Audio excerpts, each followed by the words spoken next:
Բարև ձեզ։ Հայաստանում եկեղեցու եւ պետության հարաբերությունները կարելի է ասել հասել են եռման կետի։ Բայց հետաքրքիր է, ինչպես հասանք այստեղ։ Այսօր մենք միասին կփորձենք բացահայտել այս բավականին բարդ ճգնաժամի շերտերը։ Եվ դա անելու ենք հիմնվելով մի շատ կարևոր հոգեվորականի տված հարցազրույցի վրա, որն իրոք լույս է սփռում այս ամենի վրա։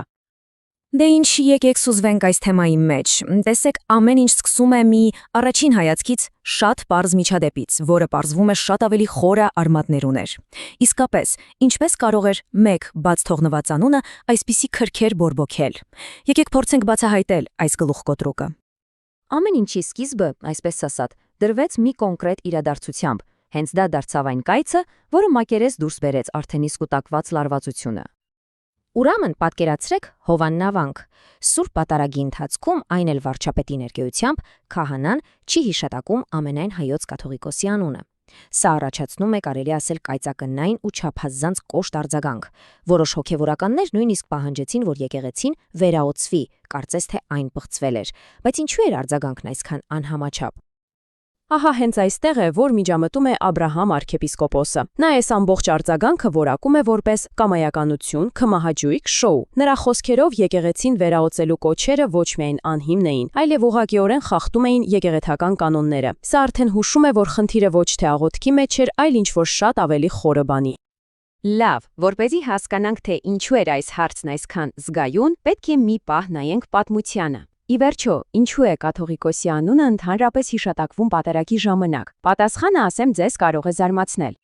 Պարզվում է, այս ավանդույթը ծնվել է ոչ թե հավատքից, այլ քաղաքականությունից։ 14-րդ դարում Հայաստանը մասնատված էր ու գործում էին միաժամանակ մինչև 6 մրցակից կաթողիկոսություններ։ Այսպիսով, պատարագի ժամանակ կոնկրետ կաթողիկոսի անունը հիշատակելը ըստ էության քաղաքական հավատարմության հռչակագիր էր։ Այսօր բնականաբար քաղաքական այդ անհրաժեշտությունը վաղուց վերացել է, բայց ավանդույթը մնացել է։ Բայց այստեղ կա մի շատ հետաքրքիր նրբություն։ Կաթողիկոսի անունը հիշատակելուց անմիջապես հետո հնչում է ուղիղ վարդապետությամբ արտահայտությունը։ Սա ըստ էության պահանջ է, որ առաջնորդը հավատարիմ մնա ուղիղ ուսմունչին։ Այսինքն պատկերացնում եք, ավանդույթն ինքնին իր մեջ պարունակում է իշխանության վերահսկողության ներքին մեխանիզմ։ Այսպիսով, արքեպիսկոպոսի եզրակացությունը շատ հստակ է, կաթողիկոսի անվան հիշատակումը պատմական ավանդույթ է, ոչ թե հավատքի հիմնասյուն։ Հետևաբար, դրա բաց թողումը պարզապես կարգապահական խախտում է, ոչ թե հավատքի ճգնաժամ։ Դրա համար կարելի է ասենք նկատողություն անել, բայց ոչ երբեք այսպիսի աղմուկ բարձրացնել։ Եվ այս մեզ բերում է խնդրի բունեությանը։ Պարզվում է, որ Հովանավանքի միջադեպը միայն սառցաբեկորի գագաթն էր, իսկ ինչ է թաքնված ջրի տակ։ Եվ ահա թերևս վճռորոշ կետը։ Իրական խնդիրը բաց թողնված անունը չէր։ Դա ընդհանրապես այն կայծն էր, որը բորբոքեց վաղուց կուտակված լարվածությունը։ Ուղղակի լսեք, թե ինչպես է արքեպիսկոպոսը նկարագրում իրավիճակի լրջությունը։ Նա նշում է, որ ստեղծվել է աննախադեպ իրավիճակ, եւ որ եկեղեցի պետություն հարաբերությունների ճգնաժամը տարիներ շարունակ պարզապես անտեսվել է։ Սա արդեն ոչ թե միջադեպ է, այլ համակարգային խնդիր։ Լավ, եթե խնդիրը համակարգային է, ապա ինչ լուծում կա։ Արքեպիսկոպոսի կարծիքով պատասխանը ոչ թե մակերեսային փոփոխություններն են, այլ եկեղեցու կառավարման համակարգի հիմնարար բարեփոխումը։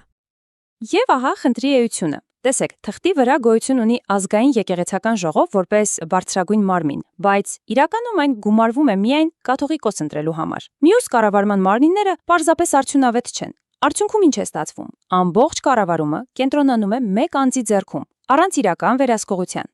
Իսկ ո՞րն է լուծումը։ Արքեպիսկոպոսն առաջարկում է շատ կոնկրետ քառաստիճան ծրագիր։ Նախ ազգային եկեղեցական ժողովը պետք է դառնա մշտական գործող մարմին։ Այնուհետև ստեղծվի կենտրոնական գրասենյակ, որին հաշվետու կլինեն բոլոր կառույցները։ Եվ թերևս ամենակարևորը, այս ամենը պետք է գործի լիակատար հրապարակայնությամբ։ Սա ըստ էության կստեղծի ժամանակակից հաշվետու կառավարման համակարգ։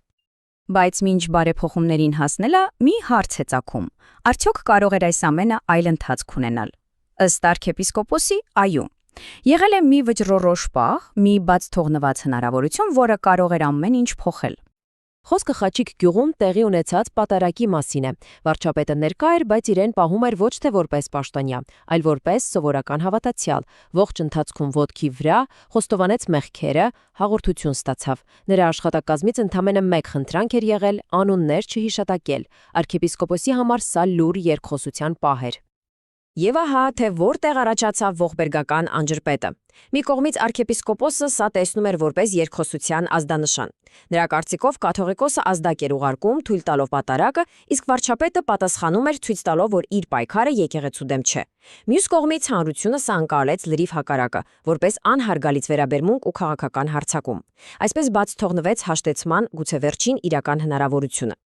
Այսպիսով, բաց թողնված հնարավորությունից հետո, ո՞րն է իրավիճակն այսօր։ Եկեք լսենք arczepiskopos-ի սթափ գնահատականը։ Ցավոք հեռանկարը լավատեսական չէ։ Arczepiskopos-ը համոզված է, խնդիրը խաղաղ ճանապարհով լուծելու գրեթե բոլոր հնարավորությունները սպառված են։